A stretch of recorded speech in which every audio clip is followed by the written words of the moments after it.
तो भाव और प्रेम से सभी मिलकर के एक ही आवाज में श्री प्राणनाथ जी को पुकारते हैं।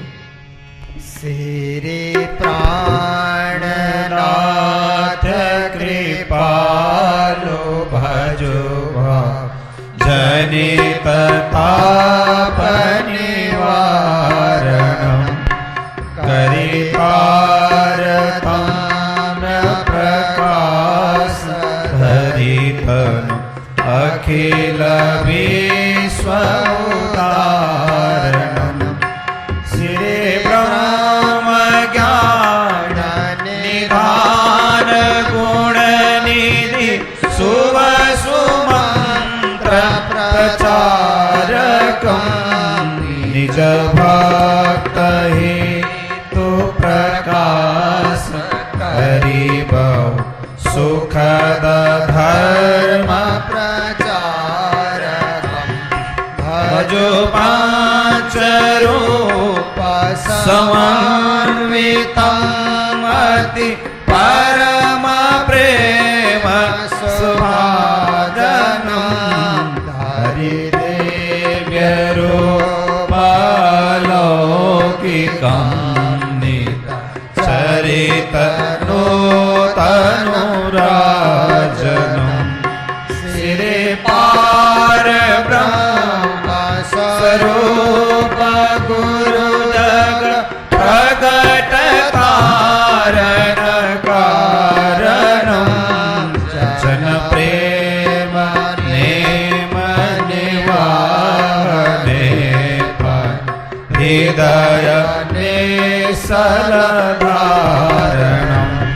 भजो ईश्वरेश कृपायतन प्रभु श्री विजय अभिनंदनं श्री जोगिराज मुनीश सबकल कलुष मोहनि कंदनं ब्रजमाई कृष्ण स्वरूप धरि शिशु चरित प्रेम सुहावनं करिरास हास विलास बहुविध प्रियन के मन भावनं पुनि आई जाग निरास करि निज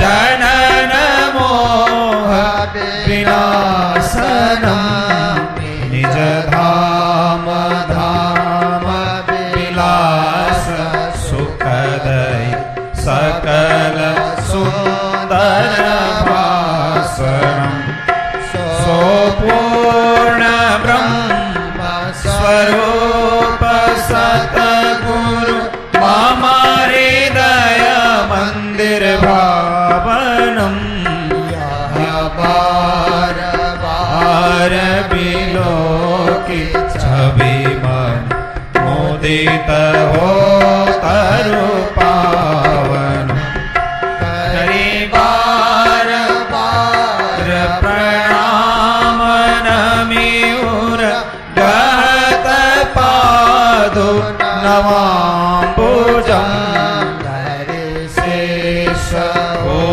पर रेणु पदनित रटत कृष्ण पदाम्बुजं आनंद कंद बिलोकी पलपुट युगल रूप भजाम्यहं श्री कृष्ण चंद्र समेत प्रियगण रवि सहस्र नमाम्यहं श्री प्राणनाथ कृपालु भजो भव जनित ताप निवारणं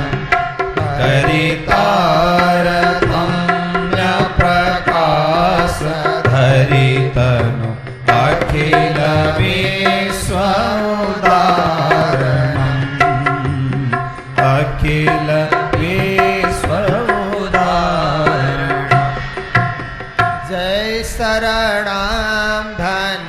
जय शरणं जय शरणं धनि जय शरणं श्रीराज श्यामा जय शरणं श्रीराज श्यामा जय शरणं श्री कृष्ण श्यामा जय शरणं श्री कृष्ण श्यामा जय शरणं जय शरणं धनि जय शरणं जय शरणं धनि जय शरणं अक्षरातीत धनि जय शरणं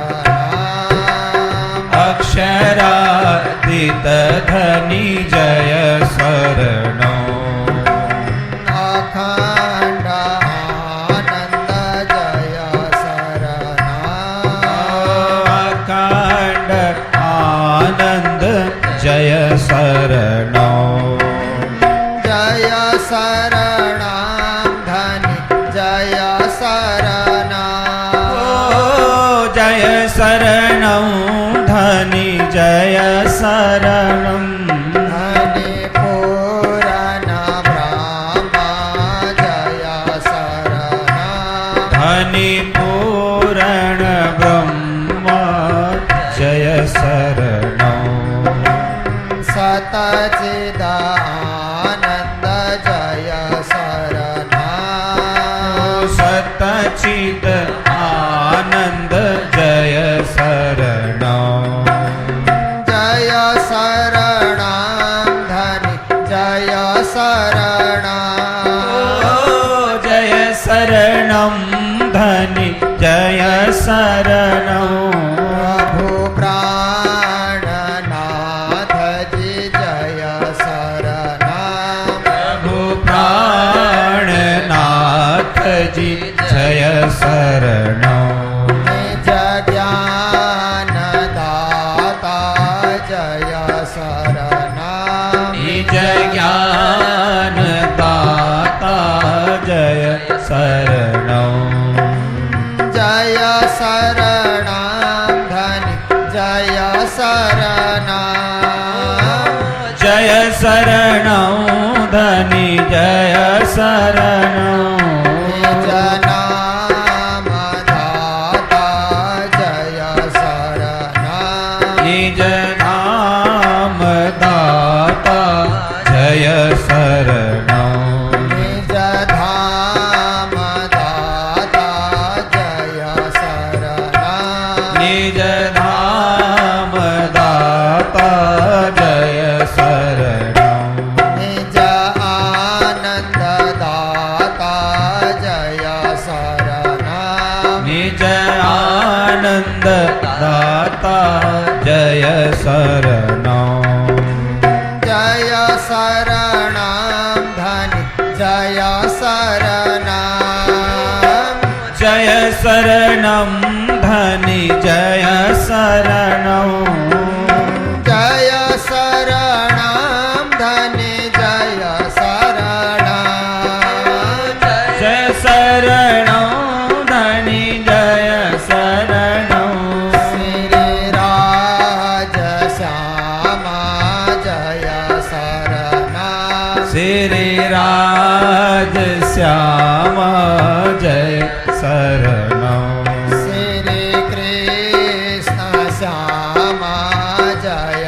शरणं श्री कृष्ण श्यामा जय शरणं श्रीराज श्यामा जय शरणं श्रीराज श्यामा जय शरणं बोलो कृष्ण कन्हैया लाल लाल की जय श्री सतगुरु महाराज की श्री प्राणनाथ प्यारे की जय गुरु जी मंगलदास महाराज की जय श्री परमात्मने नमः श्री गुरु चरण कमलेभ्यो नमः। सच्चिदानंद रूपाय विश्वोत्पत्त्यादि हेतवे तापत्रय विनाशाय श्री कृष्णाय वयं नमः। मंगल कृष्ण प्रणाम है, मंगल धर्म प्रकाश, मंगल सुंदर साथ है, मंगल धाम उजास, मंगल सुंदर साथ है, मंगल धाम उजास। बोलो वृंदावन बिहारी लाल की। श्रावण मास कथा सत्र अंतर्गत श्रीमद् भागवत कथा रसपान करने हेतु आप सब संलग्न हैं। उचित समय में उचित ज्ञान प्राप्त हो तो हमारा जीवन सार्थक बनता है। श्रावण का महीना ऐसे भी बरसात का महीना माना जाता है। दिन में एक बार तो बरसात हो ही जाती है, कभी सारा दिन भी बरसात रहती है। तो जिस प्रकार से प्रकृति में वर्षा हो रही है और प्रकृति में हरियाली आ रही है, ऐसे ही हमारे जीवन में भी ज्ञान की हरियाली आए, भक्ति की हरियाली आए, भक्ति के पुष्प खिलें, ज्ञान के फल खिलें। इसके लिए हम लोग कथा श्रवण कर रहे हैं। प्रत्येक धर्म में कुछ महीनों को पवित्र माना जाता है। मुसलमान रमजान को पवित्र मानते हैं, जैन परंपरा में चातुर्मास को पवित्र माना जाता है, बौद्ध परंपरा में अपने ढंग से माना जाता है। इस प्रकार हर धर्म में कहीं ना कहीं किसी महीने को अत्यंत पवित्र मान करके परमात्मा की भक्ति की जाती है। हमारे प्रणामी परंपरा में श्रावण मास को पवित्र माना जाता, क्योंकि महामती प्राणनाथ जी महाराज पद्मावतीपुरी धाम में रहे और इसे श्रावण मास में उन्होंने परम धाम की यात्रा की। फिर 1 महीने तक उनकी जीवनी लिखी जाती रही। उसी का पाठ बीतक के रूप में हम लोग करते हैं और बीतक के साथ साथ ये मंगल धाम की विशेषता है। गुरुजी मंगलदास जी महाराज की विशेषता है कि सदगुरु देवचंद्र जी महाराज ने 14 साल तक जिस ग्रंथ को सुनने में लगाया, कम से कम 1 महीना श्रावण में तो हम लोग श्रवण करें। इसलिए गुरुजी ने श्रावण मास में भागवत की कथा भी रखी, वाणी चर्चा भी रखी। प्रातः काल मंगल धाम में वाणी चर्चा होती है, फिर बाजार के मंदिर में बीतक होती है, फिर आकर के दिन में यहाँ पर बीतक होती है और उसके बाद भागवत की कथा होती है। ये नित्य निरंतर चल रही है, प्रतिवर्ष चल रही है और चलती रहेगी। गुरु महाराज की कृपा से ये कथा यात्रा हमेशा चलती रहेगी। इस यात्रा के आप सब यात्री हैं। यात्रा जैसे जैसे आगे बढ़ती और गंतव्य में पहुंचती है तो खुशहाली भी होती है कि हम गंतव्य में पहुंच गए, अपने ठिकाने में पहुंच गए। आप भी 1 महीना की यात्रा करके अब गंतव्य में पहुंचने वाले हैं। कल का दिन एक और हम लोगों ने रखा है, श्री कृष्ण जन्माष्टमी का पावन पर्व तो है ही। इस कथा का समापन भी कल ही हम लोग करने जा रहे हैं। तो देखिए, श्री कृष्ण अपने स्वधाम पधारे तो अब हम कृष्ण को कहाँ ढूंढें? कृष्ण अन्यत्र कहीं नहीं है, श्रीमद् भागवत में ही बैठे हुए हैं, वांग्मय स्वरूप बन करके। श्रीमद् भागवत को कृष्ण का वांग्मय स्वरूप कहा जाता है। श्री रामचरित मानस को प्रभु राम का वांग्मय स्वरूप माना जाता है। और इसी प्रकार से महामती प्राणनाथ जी की वाणी को प्राणनाथ जी का वांग्मय स्वरूप माना जाता है। ऐसे ही गुरुजी मंगलदास जी के मंगल सूक्ति को गुरुजी मंगलदास जी का वांग्मय स्वरूप माना जाता है।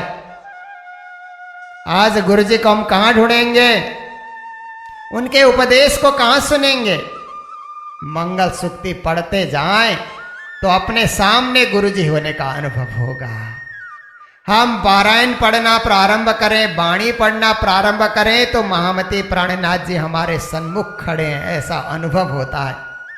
इसी प्रकार जब जब भी भागवत खोलकर पढ़ते हैं तो श्री कृष्ण साक्षात हमारे सामने खड़े हैं, उनका स्वरूप दिखलाई देता है।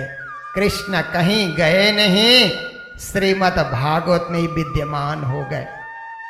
इसलिए प्राणनाथ जी महाराज जब धर्म प्रचार करते थे और पद्मावतीपुरी में 11 वर्ष तक रह करके उन्होंने वाणी चर्चा की, विराट चर्चा की, परमधाम की चर्चा की, शास्त्रों की भी चर्चा करते थे।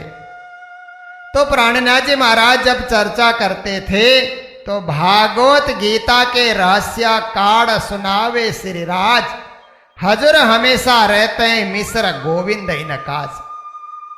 प्राणनाथ जी महाराज भागवत का भी रहस्य खोलकर सुनाते थे, गीता का भी अर्थ खोल करके सुनाते थे, सारे शास्त्रों का रहस्य खोलते थे।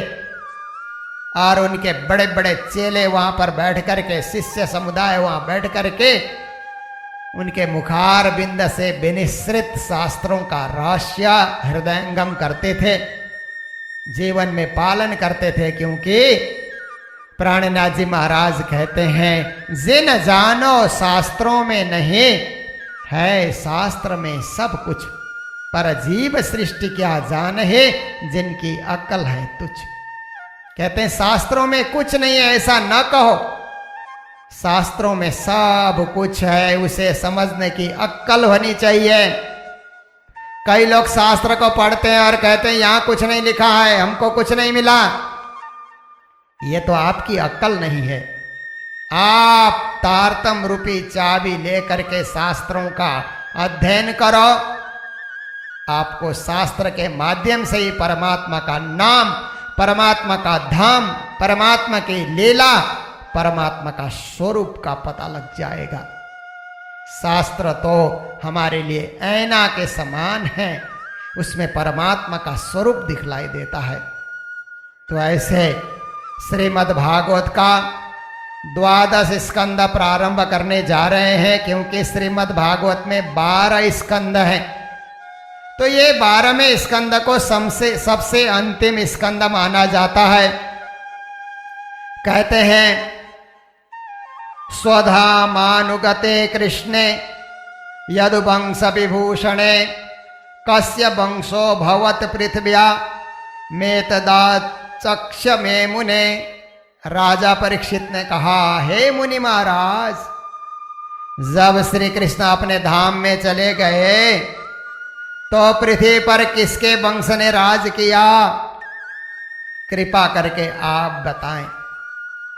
तो यहां पर कलियुग के राजवंशों का वर्णन किया है। श्री कृष्ण धाम जाने के बाद इंद्रप्रस्थ पे वज्रनाभ को राज्य मिला और हस्तिनापुर पे परीक्षित को राज्य मिला है। पर ये कितने राजा इस कलियुग के अंतर्गत और होने वाले हैं, कितने हो गए, ये सारा सूक्ष्म रूप से वर्णन किया। क्योंकि यहाँ पर या तो ज्यादा ही प्रख्यात राजाओं का नाम आया या ज्यादा ही कुख्यात राजाओं का नाम आया है। अच्छे से अच्छे राजा हुए तो उनका नाम आया, या बुरे से बुरे राजा हुए उनका नाम आया, सामान्य लोगों का नाम नहीं आता है। तो जो भी हो, इस प्रकार से वर्णन करते हुए फिर आगे कहते हैं कि कलियुग कृष्ण जब धाम गए, यदा मुकुंदो भगवान क्षमाम त्यक्त्वा स्वपदम गता तद्दिनो कलिरायाता सर्व साधन बाधक। कलियुग कब प्रारंभ हुआ?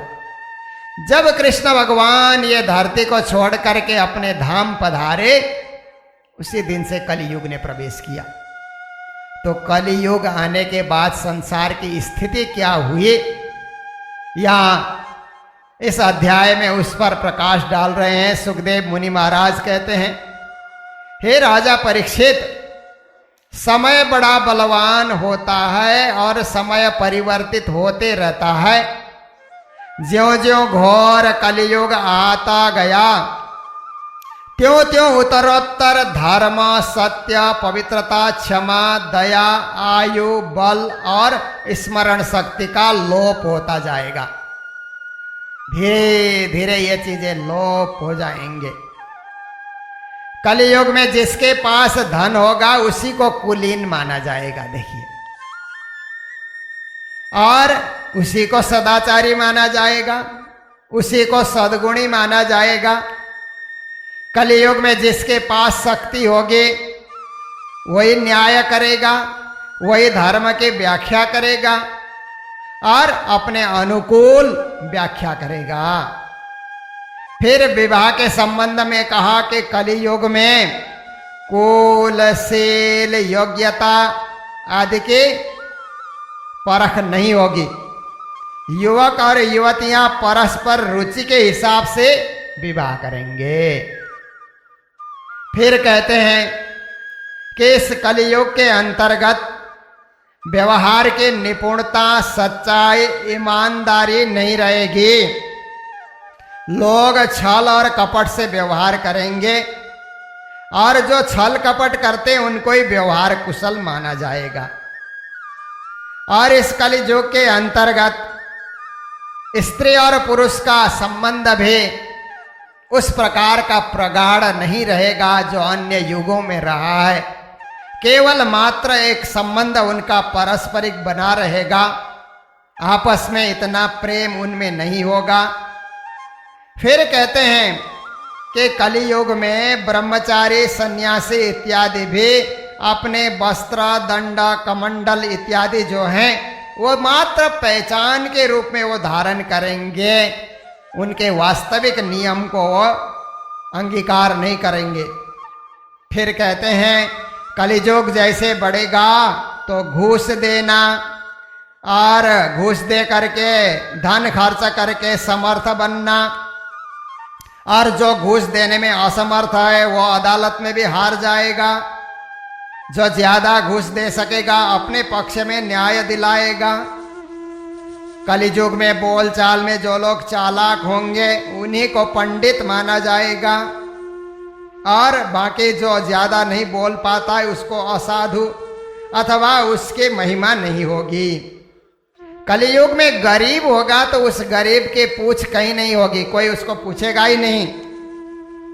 और लोग ज्यादा दंभ दिखाएंगे, पाखंड करेंगे, और जो दंभ दिखाता है, पाखंड करता है, उसी को साधु माना जाएगा।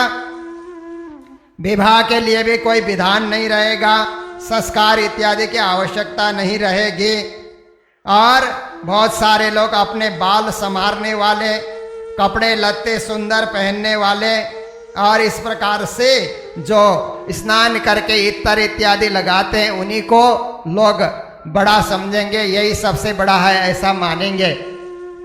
और बड़े बड़े तीर्थों में ना जा करके छोटे छोटे तालाबों को ही लोग तीर्थ मानेंगे।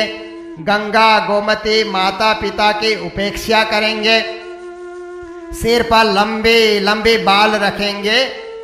दूरे बार्ययनम तीर्थम लावण्यम केश धारणम। कलयुग में लंबी लंबी केस धारण करेंगे, केस रखेंगे तो लोग समझेंगे यही सबसे अच्छा है, यही सबसे बड़ा है। इस प्रकार से लोग उसके पीछे पीछे भागेंगे। फिर कहते हैं कि सौंदर्य का चिन्ह सिर्फ केस उनका रहेगा, या नाखून बड़ा करके रखेंगे, या पुरुषार्थ उसी में दिखाएंगे। और इस प्रकार से कलियुग के अंतर्गत जो ढिठाई दिखाता है, बेईमानी करता है, काफी सारे लोग उसी को सच्चा समझने लगेंगे। चतुराई दिखाने वाले आगे रहेंगे और कलियुग में चतुराई से लोग कुटुंब का पालन करेंगे, धर्म का सेवन कम होगा और धर्म का कार्य करेंगे तो यश प्राप्ति के लिए ही धर्म का कार्य करेंगे। पृथ्वी में दुष्टों का बोलबाला होगा और राजा लोग कोई नियम का पालन नहीं करेंगे। ब्राह्मण, क्षत्रिय, वैश्य, शूद्र जो भी होगा राजा बन बैठेगा और हर प्रकार से निर्दयी क्रूर होकर के शासन करता रहेगा। कभी कभी तो लुटेरों के हाथ में भी शासन चला जाएगा। इस प्रकार से बहुत सारे कलियुग के अंतर्गत बुराइयां ही बुराइयां होंगी। कभी वर्षा नहीं होगी, वर्षा होगी तो अधिक वर्षा होगी, कभी सूखा पड़ जाएगा और सरकारी लोग कर के ऊपर कर लगाए जाएंगे। कभी कड़ाके की ज़्यादा सर्दी पड़ेगी, कभी आंधी, कभी गर्मी, कभी बाढ़। इस प्रकार से कुछ न कुछ परेशानी इस कलियुग के अंतर्गत होती रहेगी। लोग भूख प्यास नाना प्रकार की चिंताओं से दुखी रहेंगे, रोग से ग्रस्त रहेंगे। कलियुग में रोग से छुटकारा नहीं मिलेगा। एक रोग का इलाज करो, दूसरा आ जाता है, तीसरा आ जाता है, रोग के ऊपर रोग आते रहेंगे। और घोर कलियुग जब होगा, ये तो प्रारंभिक काल है, अभी कलियुग का 5000 साल ही व्यतीत हुए। घोर कलियुग जब आएगा तो कहते हैं मनुष्य की आयु केवल 20 से 30 साल ही रह जाएगी। आयु घटते घटते इतनी कम हो जाएगी। फिर कहते हैं कि उस समय मनुष्य के जो है उससे ऊंचाई भी बहुत कम रहेगी और गाय की ऊंचाई भी बकरी के समान हो जाएगी। गेहूं इत्यादि, धान इत्यादि भी छोटे छोटे पौधे ही रहेंगे। इस प्रकार से कलियुग जितना व्यापक होता जाएगा उतने इस संसार के अंतर्गत हर चीज गौण गौण सूक्ष्म सूक्ष्म होते हुए धर्म की मर्यादा वास्तविकता कम होगी और कलियुग अपना विस्तार कर लेगा। ऐसे समय में कलियुग का दमन करने के लिए, समन करने के लिए फिर कहते हैं भवने विष्णु यशसा कल के प्रादुर्भविष्यति। उस समय विष्णु यश नाम के एक ब्राह्मण होंगे संबल ग्राम में। उन ब्राह्मण के परिवार में कल की भगवान अवतार धारण करेंगे और वे कल के भगवान देवदत्त नाम के एक घोड़े पे, शीघ्रगामी घोड़े पे सवार होकर के तलवार से दुष्टों को तलवार से उनके तलवार के घाट से उनको ठीक करेंगे और इस प्रकार से उनके रोम रोम में अतुलनीय तेज की किरणें छिटकती रहेगी और वे कलियुग का अंत करेंगे। डाकुओं का और जो लुटेरा है उन सब का भी वध करेंगे, फिर धर्म की स्थापना करेंगे। तो इस प्रकार से महामती प्राणनाथ जी को भी विजयाभिनंद निष्कलंक बुधावतार कहा जाता है। हरिद्वार में सारे संतों के सामने प्राणनाथ जी महाराज ने धर्म रक्षा की। औरंगजेब की सेना से महाकुंभ मेले में विक्रम संवत 1735 में सारे साधुओं को सुरक्षा प्रदान की। तो सब संतों ने महामती प्राणनाथ जी को भी विजयाभिनंद निष्कलंक बुधावतार की पदवी से विभूषित किया था। तो इसी प्रकार के जो है यहाँ पर भी मिलती जुलती बातें श्रीमद् भागवत में लिखी गई है। प्राणनाथ जी महाराज भी तारतम रूपी तलवार को लेकर के अज्ञान और अंधकार का ध्वंस करते रहे। सद्धर्म का प्रचार करके उन्होंने 3 पुरी, श्री 5 नौतनपुरी, महामंगलपुरी, पद्मावतीपुरी, इन 13 पुरी में धर्म की उन्होंने स्थापना की। तो इसके बाद फिर कहते हैं कि कलियुग में अपवित्रता ही अपवित्र चारों ओर दिखेगी और लोग शरीर से भी अपवित्र बनेंगे, वातावरण को भी अपवित्र बनाएंगे। इस प्रकार घोर कलियुग जब होगा तो उस समय उस घोर कलियुग में संतनु के भ्राता देवापी, जो प्रमाण हमारे बीतक में प्रारंभ में आया है, देवापे संतनोर भ्राता मरुष्येक्ष्वा कुवंशज कलाप ग्राम आसाते महायोग बलान्वित। संतनु के भाई देवापे और इक्ष्वाकु वंश मरु ये कलाप ग्राम में योग बल के द्वारा तपस्या करेंगे और कलयुग के अंत में कल्कि भगवान की आज्ञा से दोबारा आकर के फिर वर्णाश्रम धर्म की स्थापना करेंगे। तो ये जो देवापी और मरु ये जो शब्द आया है, देवापी देवचंद्र जी महाराज के लिए और मरु महामती प्राणनाथ जी के लिए, मेराज ठाकुर के लिए आया है, ऐसा भी श्री लालदास जी महाराज का मानना है। और उन्होंने ये श्लोक अपने बीतक में उन्होंने उद्धृत किया है। तो इस प्रकार से कलयुग व्यतीत होता रहेगा। तो कलयुग, घोर कलयुग से बचने का उपाय क्या होगा? जब राजा परीक्षित ने सुखदेव मुनि महाराज को पूछा कि हे मुनि महाराज ये बताइए, तो राजा कहते हैं देखो कलयुग से बचने का उपाय मैं बताऊंगा, पर पहले तुम सुनो कि मृत्यु तो सबके निश्चित है। राजा पृथु, पुरुरवा, गादी, नहुस, भरत, सहस्रबाहु, अर्जुन, मानधाता, सगर, राम, खटवांग और धुंधुमार, रघु, तृणबिंदु, ययाति, सरियाति, संतनु, गय, भगीरथ, कुबलयास, कुकुत्स, नल, नृग, हिरण्यकशिपु, वृत्रासुर, लोकद्रोही, रावण, नमुची, संबर, भौमासुर, हिरण्याक्ष, तारकासुर, कितने बड़े बड़े राजा हो गए। समय ने उनको पैदा किया, समय के साथ कार्य करते रहे, काल ने जन्म दिया और काल के गाल में सब समा गए।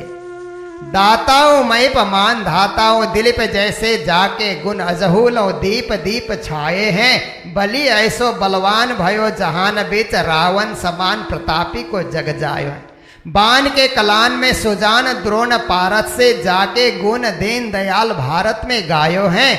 कैसे कैसे सूर रचे चातुरी बिरंची ने फिर चकचूर कर धूर में मिलायो है।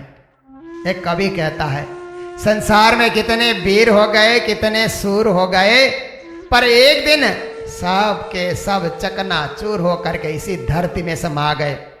न राजा रहेगा न रानी रहेगी, ये मिट्टी सबकी कहानी कहेगी। ये दुनिया की रीत है, आया है सो जाएगा, राजा रंक फकीर, कोई सिंहासन चढ़ चल्या, कोई बांधे जात जंजीर। जाना सबको है, रहना किसी को नहीं है।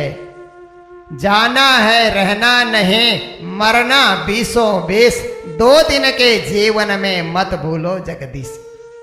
संसार में कोई स्थिर नहीं रहेगा, एक न एक रोज सबको जाना होगा। तो इतने सारे राजा हो गए, चले गए, सब काल के ग्रास बने। तो हे राजा परीक्षित, अब तेरा भी समय निकट आ रहा है, इसलिए ध्यान रखना। और ये पृथ्वी मेरी है, वसुधा काऊ की ना भई, धरती किसी की नहीं हुई। पर धरती को अपना बनाने के लिए कितनी कितनी लड़ाइयां लड़ी गई, धरती फिर भी किसी की नहीं बनी है। इसलिए ये तो कहानी रह जाएगी। जितने भी बड़े बड़े सूरवीर हो गए सबकी कहानी रह जाएगी, वो नहीं रहेंगे। कहते हैं ना, जाने वाले फिर नहीं आते, उनकी सिर्फ याद आती है। जो चले गए वो लौट कर नहीं आएंगे, बस उनकी याद आती है और कुछ नहीं हो सकता। तो है परीक्षित, इसलिए मैंने तुम्हें ज्ञान दिया, वैराग्य दिया, और ये राजा महाराजाओं की कहानियां मैंने तुम्हें सुनाई। यह सब वाणी का विलास मात्र है, समझने की बात है। कहते हैं जो कुछ मैंने सुनाया बचोर विभोर तीन, ये वचन विलास है। इतने राजा महाराजाओं का उदाहरण इसलिए मैंने सुनाया, इसलिए कि तुम्हारे जीवन में वैराग्य का उदय हो, ज्ञान का उदय हो। इस निमित्त मैंने कथाएं सुनाई है। कथाओं के तरफ न जाना, ज्ञान और वैराग्य धारण करना। फिर कहते हैं मात्र इतना ही नहीं, तुम भगवान श्री कृष्ण के गुणानुवाद को हर प्रकार से याद करना, क्योंकि संपूर्ण अमंगल का नाश करने वाला भगवान का जीवन चरित है। बस उसको याद करना। अविस्मृति कृष्ण पदारविंदयो कहा, और सब तुम भूल सकते हो, भूल जाओ, उसमें कुछ नहीं रखा है, पर श्री कृष्ण के चरणारविंद को न भूलना, कृष्ण को न भूलना, कृष्ण कथा को न भूलना, कृष्ण के यश और गुण को न भूलना।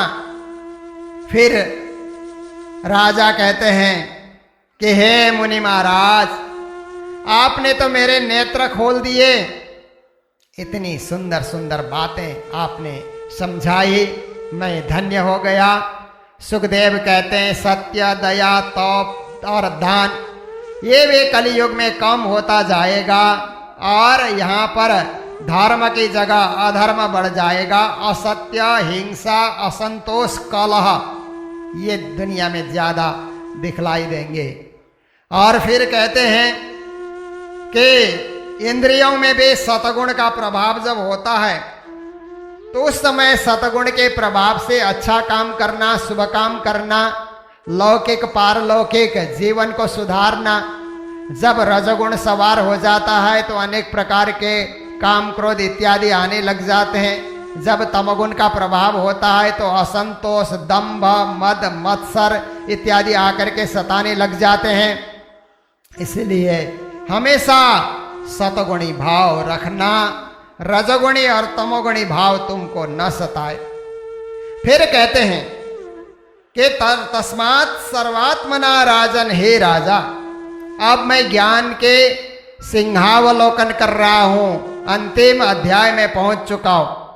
इसलिए राजा सावधान होकर के सुनो कि मृत्यु तेरे लिए भी निश्चित है। इसलिए भगवान श्री कृष्ण को अपने हृदय में बिठा लो। इतना ज्ञान तुमने सुना है, इतने भागवत की कथा तुमने सुनी है, तो परम गति पाने के लिए हृदय में श्री कृष्ण को विराजमान कर लो, और कोई उपाय नहीं है। और जो तुमने पूछा कि कलियुग के दोषों से निवृत्त होने के लिए क्या उपाय है, कलेर दोष निधे राजन नास्ति हे को महान गुना, कीर्तना देव कृष्णस्य मुक्त संग परम ब्रजित। हे राजा, कलियुग के दोष से निवृत्त होना चाहते हो तो श्री कृष्ण का कीर्तन करो। परब्रह्म श्री कृष्ण के कीर्तन के समान कलियुग के दोष से निवृत्त कराने वाला और कोई औषधि नहीं है। इसलिए हमेशा जब जब भी समय मिले श्री कृष्ण का कीर्तन करते रहो। कृते ध्यायतो विष्णु त्रेतायाम यजतो मखै, द्वापरे परिचर्यायाम कलौ तद्हरि कीर्तनात्। सत्ययुग था तो सत्ययुग में ध्यान तपस्या किया करते थे। त्रेता युग में यज्ञ हवन इत्यादि हुआ करता था। द्वापर युग में परमात्मा की विधिवत पूजा होती थी। कलयुग में केवल परमात्मा का कीर्तन ही सार है। इसीलिए कलौ के सब कीर्तनात्, कलयुग में कृष्ण का कीर्तन करो, कृष्ण कृष्ण करते रहो, कीर्तन करते रहो। क्योंकि कीर्तन शब्द को उल्टा दोगे तो क्या शब्द बनेगा? नर्तकी। आप टीवी में देखते हो ना, नर्तक और नर्तकी। जब भी टीवी खोलो कोई ना कोई चैनल में नर्तक और नर्तकी नाचते हुए दिखाई देते हैं। उन नर्तक और नर्तकी को देखने से हमारा कल्याण नहीं होगा। हम नर्तक और नर्तकी के पीछे न पड़े, हम तो परमात्मा के कीर्तन करें। हम नटराज, श्री कृष्ण का एक नाम क्या है? नटनागर। ऐसे नटनागर श्री कृष्ण का ध्यान करते रहें, उनका कीर्तन करते रहें, इसी में हमारा कल्याण होगा। बाकी और लोगों का नृत्य देख करके हमें कोई फल मिलने वाला नहीं है। इसके बाद फिर 4 प्रकार के प्रलय की बात करते हैं। नित्य प्रलय, नैमित्तिक प्रलय, प्रकृति प्रलय, महाप्रलय। नित्य प्रलय किसको कहा जाता है? रोज ही लोग मर रहे हैं। आप बनारस में जाइए, वहां देखिए 15-20 लाशें जल रहे हैं हरिश्चंद्र घाट में, और 15-20 आकर के क्यू में खड़े हैं। मैंने ये सिलीगुड़ी में भी देखा। जहां पर बिजली से जलाया जाता है ना, 5-7 लाशें क्यू में लगी रहती है। तो देखिए शरीर का क्या भरोसा है, कौन सा क्षण अंतिम क्षण, कौन सा समय अंतिम समय। इसलिए हमेशा राज राज करते रहो, परमात्मा को याद करते रहो, कुछ पता नहीं है। नित्य ही जो मरण हो रहा है उसको नित्य प्रलय कहा जाता है। फिर 4 युग 1000 बार बीत जाते हैं तो ब्रह्मा जी का 1 दिन होता है, और 1 दिन में तो सृष्टि होती है, पर उतने समय में ब्रह्मा जी की 1 रात्रि होती है। तो स्वर्ग, मृत्यु और पाताल का नाश हो जाता है, उसको नैमित्तिक प्रलय कहा जाता है। फिर उसके बाद मोहर लोक से लेकर के तपलोक, जनलोक, सत्यलोक होते हुए 8 आवरण, गायत्री का देश, ओमकार और मोह तत्व, महत्त्व जिसको कहा जाता है, वहां तक नाश हो जाता है तो उसको प्रकृति प्रलय कहा जाता है। फिर उससे आगे इच्छा शक्ति, भगवान नारायण, महाशून्य तक, ये सारी सृष्टि जब मिट जाती है उसको महाप्रलय कहा जाता है। तो इस प्रकार से 4 प्रलय का भेद भी ये 12 स्कंद के 4थे अध्याय में उन्होंने बतला दिया। और इतना बतलाने के बाद फिर आगे कहते हैं कि हे राजा, ये संसार सागर बड़ा दुस्तर सागर है, संसार सिंधु मति दुस्तर मत्ति तीर्ष। ये दुस्तर संसार सागर से पार होना है, और अनेक प्रकार के दुख दावानल से लोग दग्ध हो रहे हैं। पर पुरुषोत्तम पर ब्रह्म श्री कृष्ण के कथा रस का सेवन करने के अतिरिक्त ये भवसागर से तरने का और कोई नौका नहीं है। इसलिए भगवत भक्ति रूपी नौका में, भगवत कथा रूपी नौका में तुम्हें सवार हो जाना है। ये श्रीमद् भागवत महापुराण, ये सनातन ऋषि महर्षि नर नारायण ने सबसे पहले देवर्षि नारद को सुनाया था। देवर्षि नारद ने मेरे पिता कृष्ण द्वैपायन व्यास को सुनाया, और मैंने अपने पिता कृष्ण द्वैपायन व्यास के द्वारा श्रीमद् भागवत का श्रवण किया था, जो हे राजा परीक्षित तुम्हारे सामने मैं प्रकट करके सुना रहा हूँ। और मेरे बाद भी जब कलियुग चलता रहेगा तो नैमिषारण्य क्षेत्र में ऋषि महर्षि एकत्र होंगे, तो सुत जी उन सब में अग्रगण्य हमारे वेद व्यास पिताजी के ही शिष्य हैं, वो श्रीमद् भागवत का आस्वादन युग युग तक कराते रहेंगे।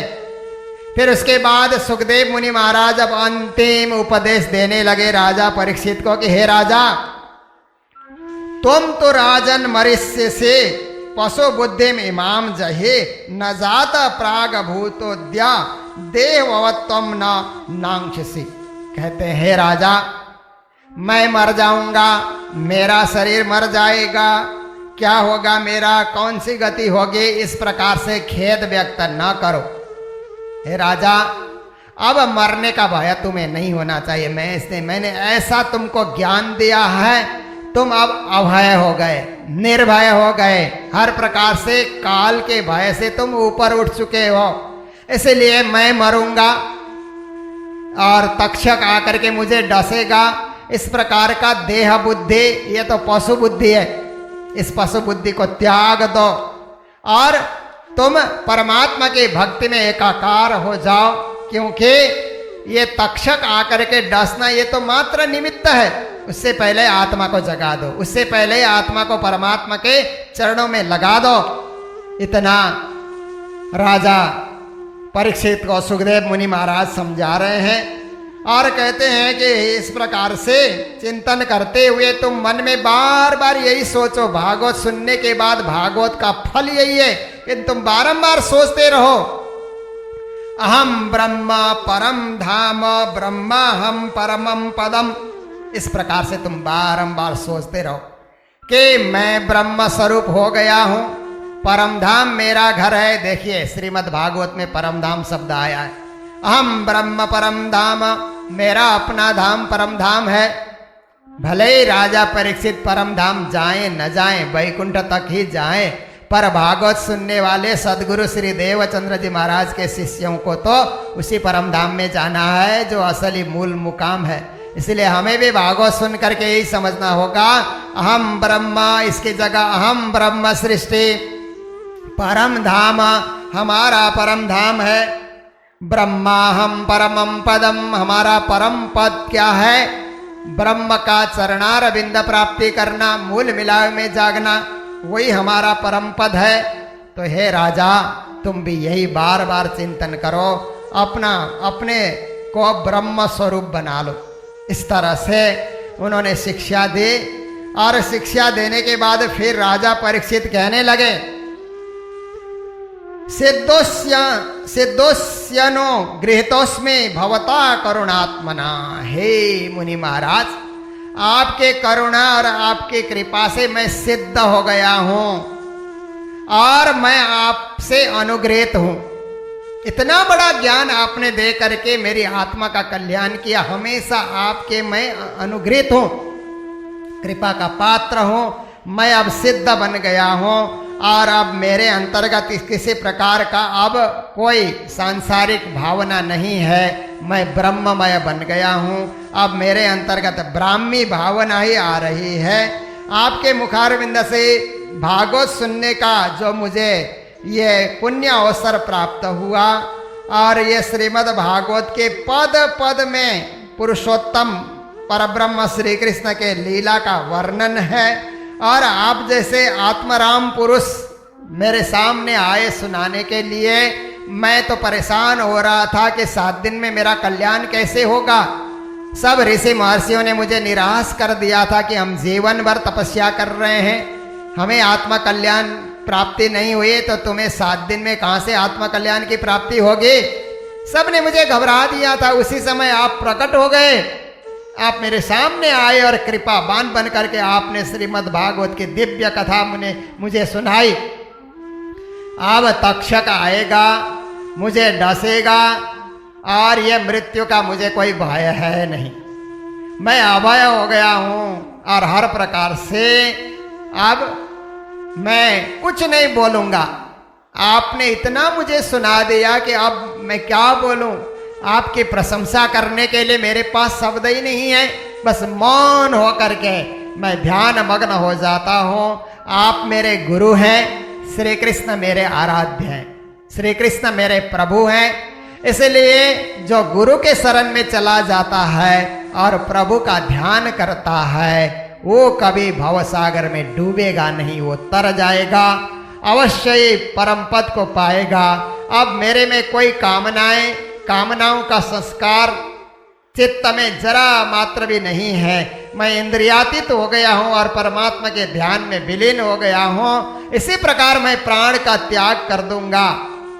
तो सुत जी सौनक आदि ऋषियों को कहते हैं कि राजा परीक्षित ने इतना कह करके सुखदेव मुनि महाराज की प्रेम पूर्वक पूजा की, क्योंकि इतनी कथा जो सुना करके अब विदाई लेने वाले हैं, श्रद्धा से उनकी पूजा की, पूजा अर्चना की।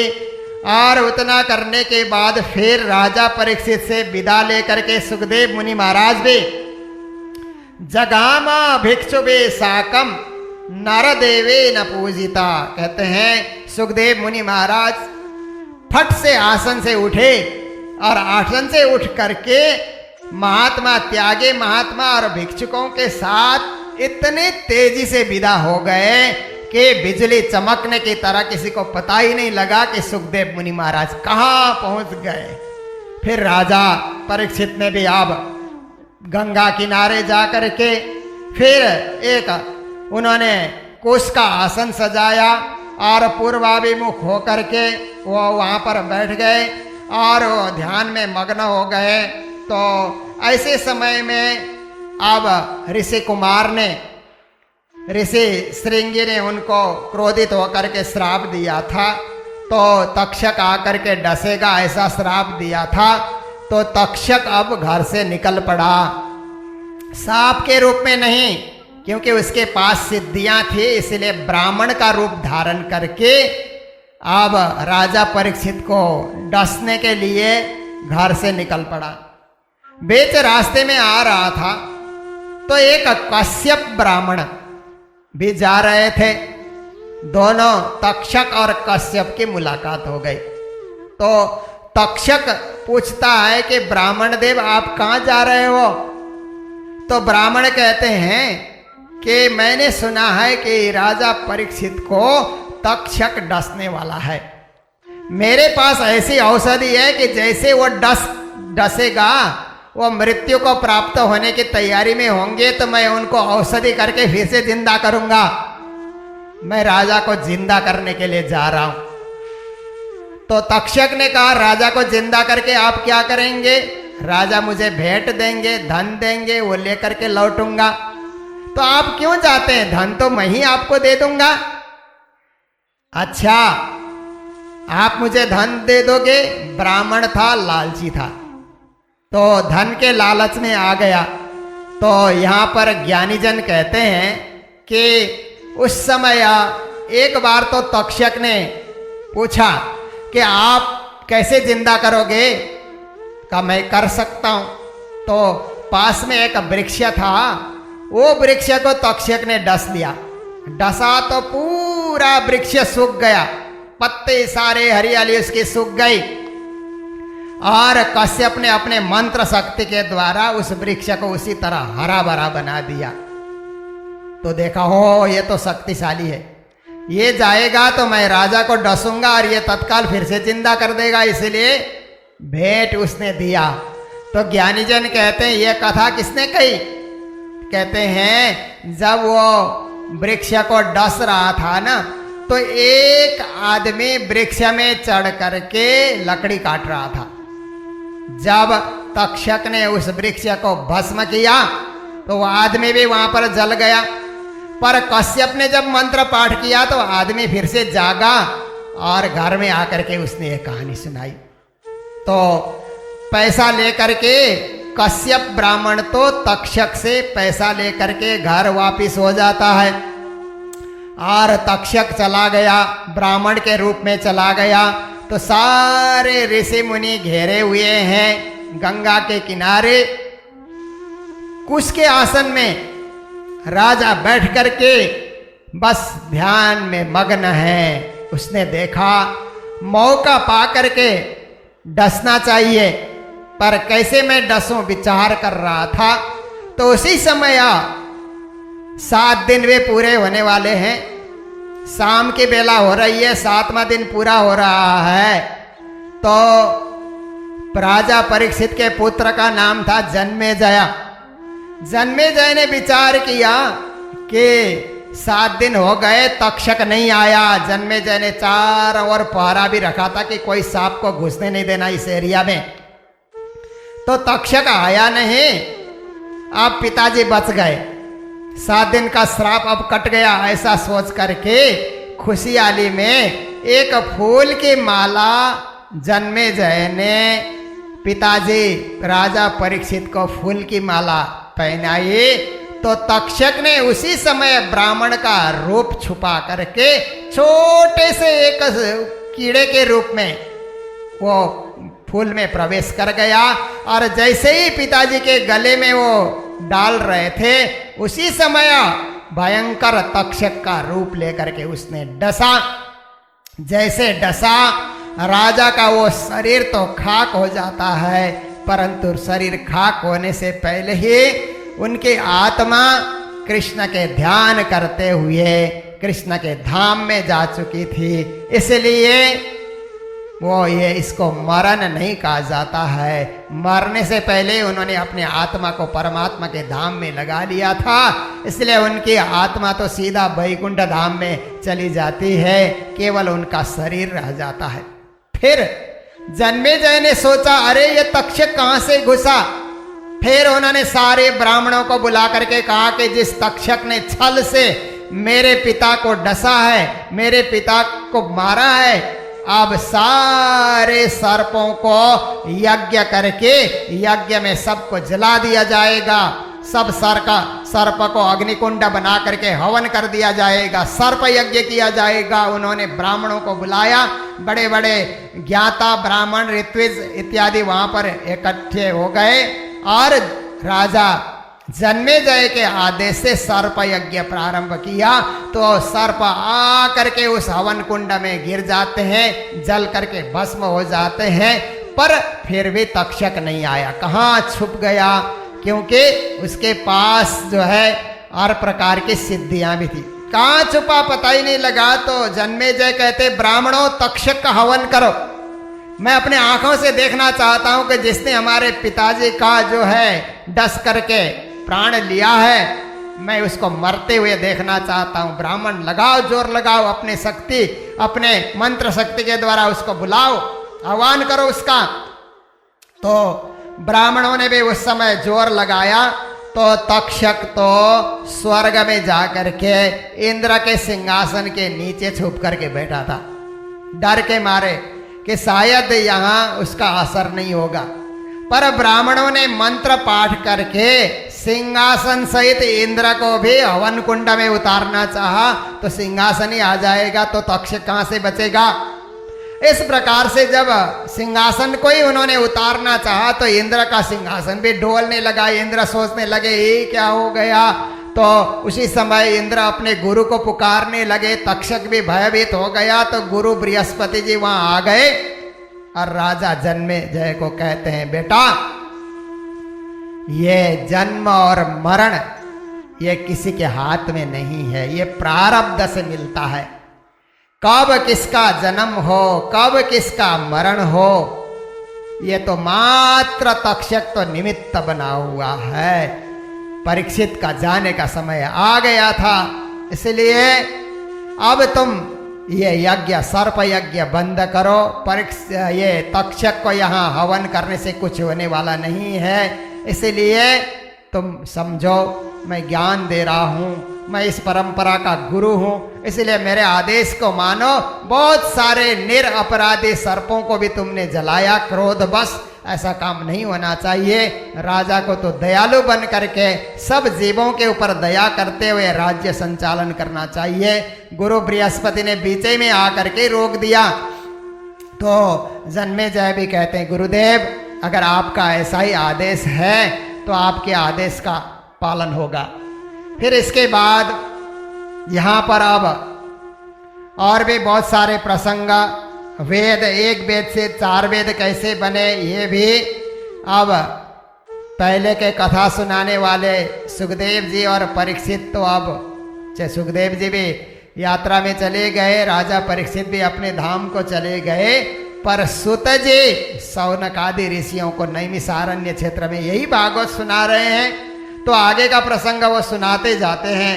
तो अथर्ववेद की शाखाएं और पुराणों के लक्षण कैसे होते हैं कि सर्ग, विसर्ग, वृत्ति, रक्षा, मनवंतर, वंश, वंशानुचरित्र और संस्था, प्रलय, हेतु, ऊति और अपाश्रय आदि आदि, ये पुराणों के 10 लक्षण होते हैं। इस विषय में भी उन्होंने बताया। फिर शौनकादि ऋषि कहने लगे कि हे सीताजी महाराज, एक मार्कंडेय ऋषि बड़े तपस्वी थे और उन्होंने भगवान से माया देखना चाहा था, ये हमने सुना है, कृपा करके ये प्रसंग भी हमारे समक्ष प्रस्तुत कीजिए, हम उसे भी सुनना चाहते। तो कहा कि देखो, मृकंड नाम के ऋषि के पुत्र को ही मार्कंडेय कहा जाता है। तो मृकंड के कोई संतान न होने से तपस्या में लगे रहे, तपस्या करते रहे। तो भगवान शंकर ने दर्शन दिया और शंकर भगवान कहने लगे, मृकंड ऋषि क्या चाहते हो? कहा मेरे घर सान नहीं है। ज्ञानी जन ये प्रसंग सुनाते हैं कि मुझे एक संतान दीजिए। तो भगवान शंकर ने आंख बंद करके ध्यान लगाया, तो इस जन्म में तो संतान नहीं होने वाली थी, 7 जन्म तक संतान नहीं थी। तो कहा, मृकंड ऋषि और कुछ मांग लो, संतान क्यों मांगते हो? तेरे 7 जन्म तक संतान नहीं है।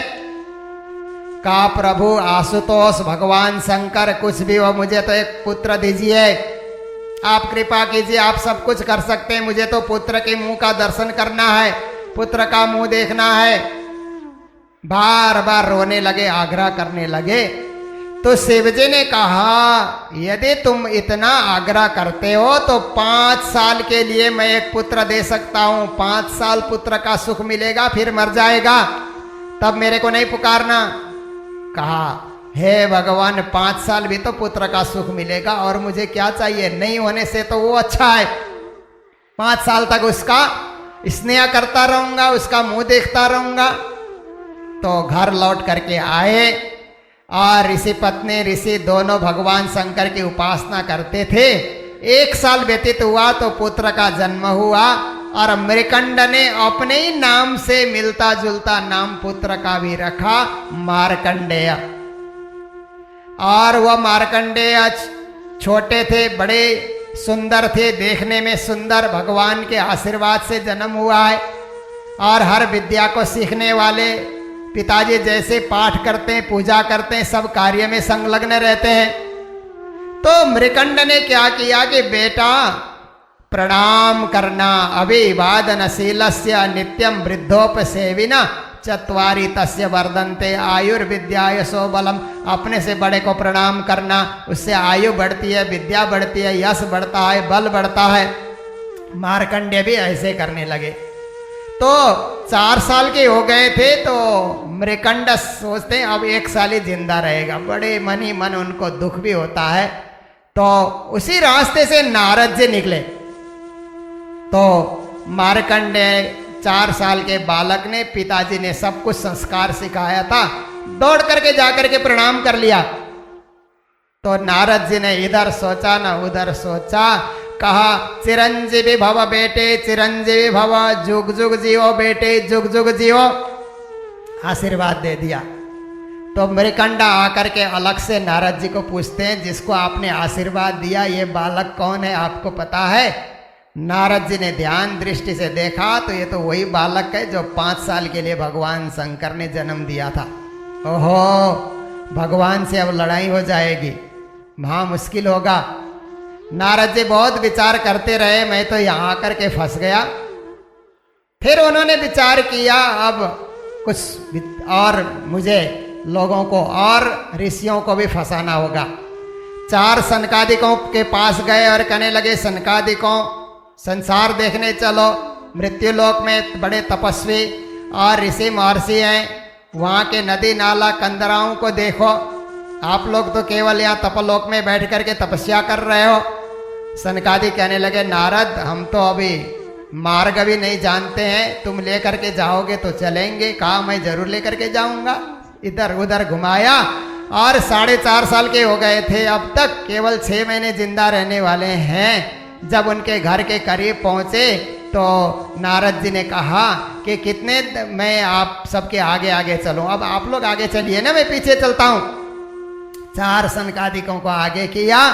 जब मृकंड के घर के आगे से सनकादिक निकलने लगे, बालक 4.5 साल का दौड़ करके आया और चारों ऋषियों के पांव में प्रणाम किया। प्रणाम किया तो सनकादिकों ने भी कुछ सोचा नहीं, चिरंजीवी भव बेटे, चिरंजीवी भव, जुग जुग जियो बेटे, जुग जुग जियो। तो नारद जी कहते हैं, ऋषियों, जिस बालक को आप लोगों ने ये जुग जुग जियो वरदान दिया है, ये कौन है पता है? ध्यान लगाया तो ये तो भगवान शंकर ने 5 साल के लिए जन्म दिया था। ओह नारद, कहाँ ला करके तुमने फंसा दिया?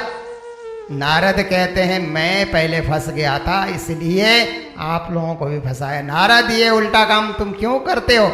भगवान शंकर से हमारा विरोध हो जाएगा। कहते हैं, नारद, हे ऋषियों, अब आप फंसे, हम फंसे, भगवान शंकर को भी फंसाना पड़ेगा। तो कैलाश चले गए। कैलाश जा करके भगवान शंकर को कहा कि हे महादेव जी, हे आशुतोष, कितने भक्त आपको याद कर रहे हैं मृत्युलोक में। हम अभी अभी घूम करके आए, आप तो यहाँ तपस्या में लीन रहते हैं, आप भी हमारे साथ चलें भ्रमण करने के लिए। तो भगवान शिव जी कहते हैं, आप लोग चलोगे तो मैं भी साथ चलूँगा। तो कहा, हम लोग जरूर चलेंगे। इधर उधर घुमाया, गुफा, कंदरा, पहाड़, नदी, झरना दिखाते हुए मृकंड के उस कुटिया के आगे जब पहुंचने लगे तो कहा, प्रभु आप आगे हो जाइए, हमेशा हम आगे रहें ये अच्छा नहीं लगता, आप आगे हो जाइए। भगवान शंकर आगे हो गए तो मार्कंडेय को 5 साल पूरा करने में 1 दिन बचा था। तो शंकर भगवान जा रहे थे बातचीत करते हुए, उनके पीछे नारद जी, फिर 4 सनकादिक बातें करते जा रहे थे।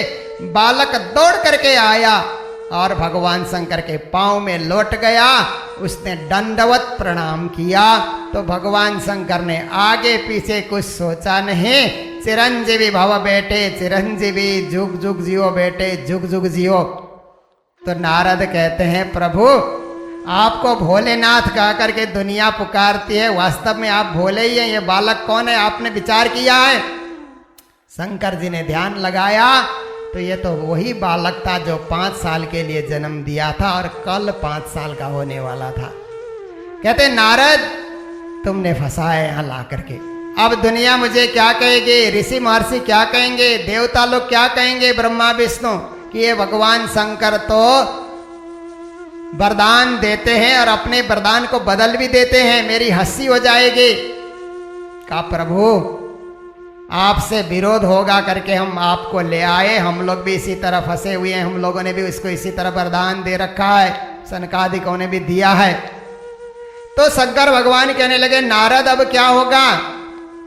कहा पहले जो कुछ आपने कहा उसको भूल जाइए, अब जो आपने वरदान दिया ये जुग जुग जिएगा, ये चिरंजीवी बनेगा, ये कभी मरेगा नहीं। 7 चिरंजीवी तो पहले से थे, ये 8 चिरंजीवी बन जाएगा। अश्वत्थामा बलि व्यासो हनुमान विभीषण कृप परशुराम सप्तैते चिरंजीविना। पहले 7 जन को चिरंजीवी कहा जाता था, अश्वत्थामा बलि व्यास हनुमान विभीषण कृपाचार्य परशुराम जी, अब मार्कंडेय भी हो गए 8 चिरंजीवी, कभी उनकी मृत्यु होती नहीं है। तो ऐसे मार्कंडेय बड़े तपस्वी थे, तो वो क्या करते थे कि अपनी तपस्या में लीन रहते थे और परमात्मा की भक्ति में हमेशा लगे रहते थे। तो इंद्र ने देखा कि मार्कंडेय बड़े तपस्वी हो गए, ज्यादा तप करेंगे तो मेरा पद ले लेंगे, इसलिए अप्सराओं को उन्होंने भेजा।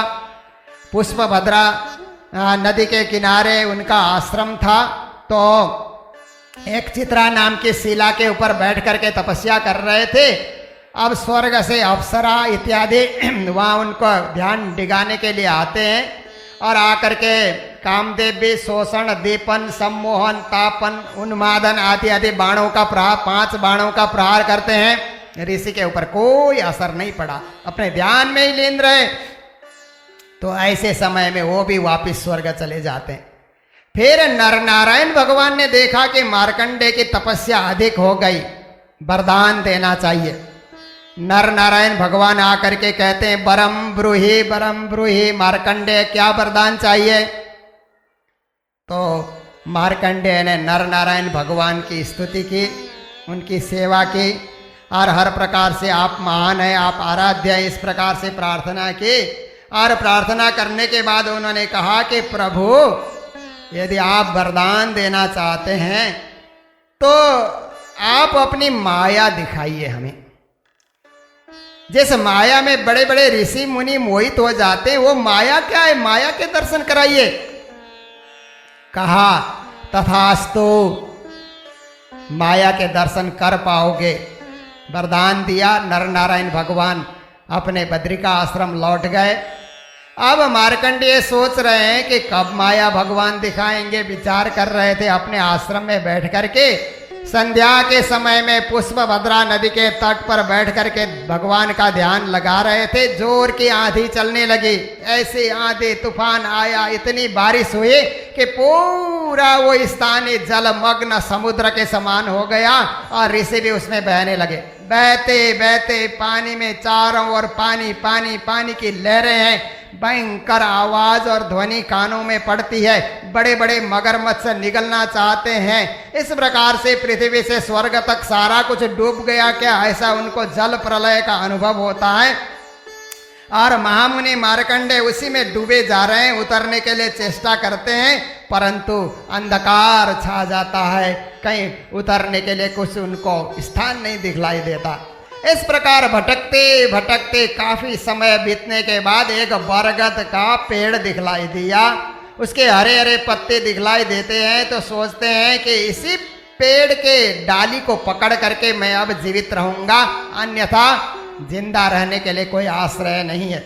फिर उसकी एक डाली उन्होंने देखी और डाली में एक पत्ता उन्होंने देखा, दोना सा बना हुआ था। उस दोने में अंगुष्ठ मात्र में भगवान श्री कृष्ण बाल स्वरूप लेटे हुए हैं। उनको देख करके मार्कंडे जी ने फिर प्रार्थना की, करारविंदे न पदारविंदम मुखारविंदे विनिवेशयंतम बटस्य पत्रस्य पुटे शयानम बालम मुकुंदम मनसा स्मरामि। हे बट के पत्ते में सोए हुए हे श्री कृष्णा। और कृष्ण क्या कर रहे थे, अपने ही पांव को उठा करके अपने पांव का अंगूठा अब खुद ही चूस रहे थे। तो ऐसे बाल मुकुंद को बार बार मैं स्मरण करता हूं, इतना उन्होंने कहा था। बाल मुकुंद ने एक श्वास लिया तो मार्कंडे ऋषि उनके नाक के छिद्र से पेट में चले गए। पेट में गए तो वहां पर भी सृष्टि है, वहां पर भी हिमालय, नदी, नाले और हर प्रकार वहां पर भी सब कुछ अंतरिक्ष दिखलाई दे रहा है। पर्वत, समुद्र, द्वीप, दिशाएं, दैत्य, देवता, वन, पर्वत सब कुछ हूबहू दिखलाई दे रहा है। देखते देखते चले गए तो उनका आश्रम भी दिखलाई दिया, नदी भी दिखलाई दी और वो पत्थर भी उनको दिखलाई दे रहा है। ओह, यहाँ भी सब कुछ है, यहाँ भी दूसरा ही संसार बना हुआ है। ऐसा विचार ही कर रहे थे। भगवान ने दोबारा जो श्वास उन्होंने लिया था, अंदर के श्वास को बाहर निकाला तो ऋषि बाहर आ गए। बाहर आकर के देखते हैं तो ये तो भगवान ने मुझे दर्शन मात्र कराए थे, ये सृष्टि तो बाहर भी है और भगवान के अंदर भी है। इस प्रकार से उनको उस समय अनुभव होने लग जाता है। और इसी अनुभव के साथ फिर थोड़ी देर में देखते हैं तो न तूफान है, न बरगद है, न पत्ता है, न कुछ है, सब कुछ अंतर्ध्यान हो गया। खुद जिस पत्थर पे बैठ करके अपने आश्रम के सामने नदी किनारे वो चंदन घिस रहे थे, बस अपने को वहीं पर पाते हैं। कहते प्रभु आपकी माया गजब की है। थोड़ी देर में मैं कहाँ भटक रहा था, परेशान हो रहा था, मात्र स्वप्न के रूप में आपने माया के दर्शन कराए। मैं इतना परेशान हो गया था बचने के लिए। वास्तव में जिसको माया दिखाते हैं वो लोग कितना भटकते होंगे, कितना परेशान होते होंगे। फिर उसके बाद भगवान शंकर पार्वती को लेकर के आ जाते हैं और आकर के दर्शन देते हैं और हर प्रकार से उनको मोक्ष धर्म की शिक्षा देते हैं। मार्कंडे मुनि भी प्रभु का स्वागत करते हैं, आओ भगत करते हैं और हर प्रकार से कहते हैं कि प्रभु आपने मुझे वरदान दे करके हर प्रकार से आपने कृतकृत्य किया है। भगवान शंकर कहते हैं हे मार्कंडे जी, केवल जलमय तीर्थ ही तीर्थ नहीं होता है, जड़ मूर्तियां ही देवता नहीं होती हैं। और सबसे बड़े देवता और सबसे बड़ा तीर्थ तो संत जन होते हैं। आपने तपस्या करके अपने जीवन को तीर्थमय बनाया है और आप जैसे महापुरुषों के दर्शन मात्र से सारी सृष्टि ही पवित्र बन जाती है। इस प्रकार शंकर भगवान ने भी वरदान दिया और वे भी वहाँ से अपने कैलाश की ओर लौट जाते हैं और इसे अपने तपस्या करके तपस्या के बल से जगत को त्याग, तपस्या, ज्ञान, वैराग्य की शिक्षा देते हैं। इसके बाद भगवान के अंग उपांग, आयुधों का रहस्य आदि आदि का वर्णन यहाँ पर किया गया है। और उसके बाद श्रीमद् भागवत का संक्षिप्त विषय सूची है कि पहले स्कंद में क्या है, दूसरे स्कंद में क्या है, दसम स्कंद तक कौन कौन सी कथा है, द्वादश स्कंद तक ये सारा संक्षेप में यहाँ पर बताया गया। उसके बाद फिर जाकर के कहते हैं कि मनुष्य को परमात्मा का नाम कब कब लेना चाहिए। पतितम स्खलितम कहते हैं जब हम गिरने लग जाते हैं तब भी परमात्मा का नाम लें, फिसल रहे हैं तो भी परमात्मा का नाम लें, दुख भोग रहे हैं तो भी परमात्मा का नाम लें, छींकते समय भी परमात्मा का नाम लें और कोई भी विपत्ति में परमात्मा का नाम लें। इस प्रकार श्री कृष्णाय नमः, हरे नमः, इस प्रकार बार बार हमारे मुख से उच्चारण होता रहेगा तो किसी प्रकार के पाप से हम बच सकते हैं और हर प्रकार से हम पवित्र बन सकते हैं। तभी तो महामती प्राणनाथ जी ने कहा, उठते बैठते खाते पीते सोवत सुपन जागृत, दम न छोड़े मासुक का जाकी असल हक निसवत्ता। फिर यहाँ पर प्राणनाथ जी महाराज की वाणी का जरा सा संकेत यहाँ पर मिलता है कि सुंदर सुंदर व्याकरण और छंद से रचे हुए शास्त्र क्या करना जिसमें परमात्मा की महिमा कम हो और कर्मकांड का विस्तार ज्यादा किया गया हो। उससे अच्छा तो वह ग्रंथ है जिसमें व्याकरण भी नहीं है, शब्द भी इतने उच्च कोटि के नहीं हैं, परंतु जहाँ केवल परमात्मा के नाम और यश का वर्णन किया गया है, वो ग्रंथ ही पापों को नाश करने वाला और सुनने योग्य वाणी ग्रंथ होगा। उसी ग्रंथ को पढ़ना चाहिए, उसी का गान गाना चाहिए और उसी का कीर्तन करना चाहिए। कहने का तात्पर्य है कि ये श्रृण्वन्ति गायन्ति गृणन्ति साधव, ग्रहण करने योग्य पढ़ने योग्य वही ग्रंथ है। इसका अर्थ है भागवत में तारतम वाणी की ओर लक्ष्य किया जा रहा है कि तारतम वाणी है उत्तम और पढ़ने योग्य शास्त्र है। इसके बाद विभिन्न पुराणों के श्लोक संख्या यहाँ पर बताई गई है। ब्रह्म पुराण में 10,000 श्लोक हैं, पद्म पुराण में 55,000 श्लोक हैं, विष्णु पुराण में 23,000 श्लोक हैं, शिव पुराण की संख्या 24,000 है, श्रीमद् भागवत में 18,000 श्लोक हैं, नारद पुराण में 25,000 श्लोक हैं, मार्कंडेय पुराण में 9,000 श्लोक हैं, अग्नि पुराण में 15,400 श्लोक हैं, भविष्य पुराण में श्लोक संख्या है 14,500, ब्रह्म वैवर्त पुराण में 18,000, लिंग पुराण में 11,000, बराह पुराण में 24,000, स्कंद पुराण में श्लोक की संख्या 21,100, वामन पुराण में 10,000, कर्म पुराण में 17,000, मत्स्य पुराण में 14,000, गरुड़ पुराण में 19,000 श्लोक हैं, ब्रह्मांड पुराण में 12,000 श्लोक हैं। कुल मिलाकर के 4 लाख श्लोक होते हैं। 18 पुराणों में 4 लाख श्लोक हैं, तो उनमें श्रीमद् भागवत में 18,000 श्लोक हैं, पर 14,738 मूल श्लोक हैं, बाकी उवाच इत्यादि जोड़ करके 18,000 माना जाता है। तो इस प्रकार से श्रीमद् भागवत को सारे वेद वेदांत और उपनिषदों का सार माना गया। और इतना कहने के बाद सुत जी सौनकादि ऋषियों को एक महत्वपूर्ण श्लोक बताते हैं, जो श्लोक आपके समक्ष रखा जा रहा है। नाम संकीर्तनम यस्य सर्व पाप प्रणाशनम प्रणामो दुख समनस्तम नमामि हरिम परम। कहते हैं, हे ऋषियों, परमात्मा के नाम संकीर्तन से सारे पाप नष्ट हो जाते हैं, इसलिए परमात्मा के चरणों में आत्मा को अर्पित करते हुए उनके चरणार बिंद का ध्यान करते हुए सदा सर्वदा दुख से छुटकारा पाना है, जीवन में शांति प्राप्त करनी है और परम तत्व को पाना है। तो हरि जो पापम हरते दुखम हरते, जो पाप और दुख को हरण करने वाले श्री कृष्ण हैं, ऐसे श्री कृष्ण का ध्यान करें। तो आइए यहीं आकर के 12 स्कंद श्रीमद् भागवत संपूर्ण होता है। तो हमारी परंपरा है कि कथा जब पूरी होती है तो अंतिम श्लोक का उच्चारण होता है और सारे श्रोता उसको दोहराते हैं। मैं उच्चारण करूंगा, आप सब लोग भी दोहराएंगे।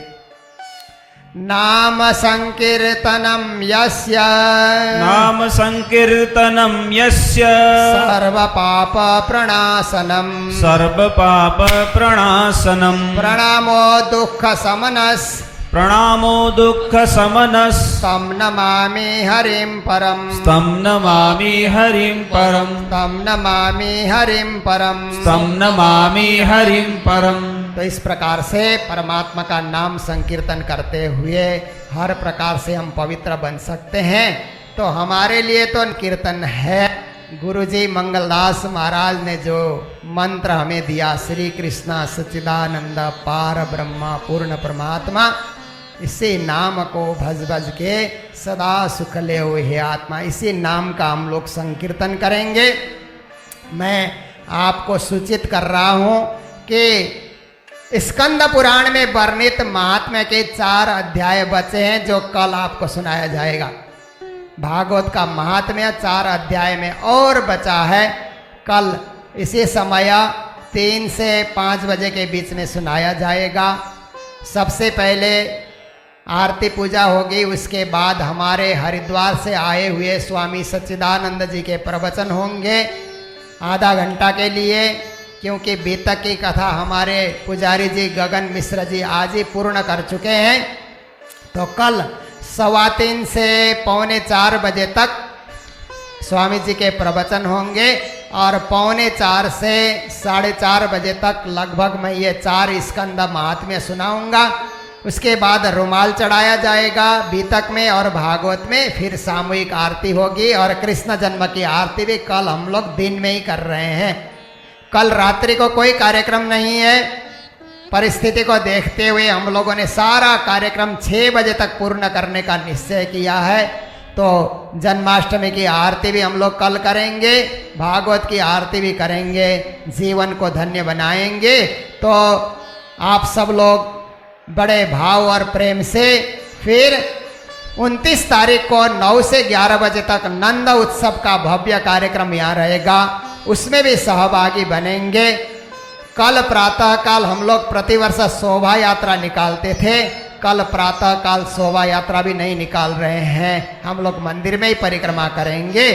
तो आप सब लोग कल जरूर से 2:30 बजे पहुँचेंगे और कथा रस का पान करके अंतिम अध्याय महात्म्य सुन करके जीवन को धन्य बनाएंगे। इसी के साथ हम लोग गुरु जी का दिया हुआ महामंत्र का जाप करेंगे।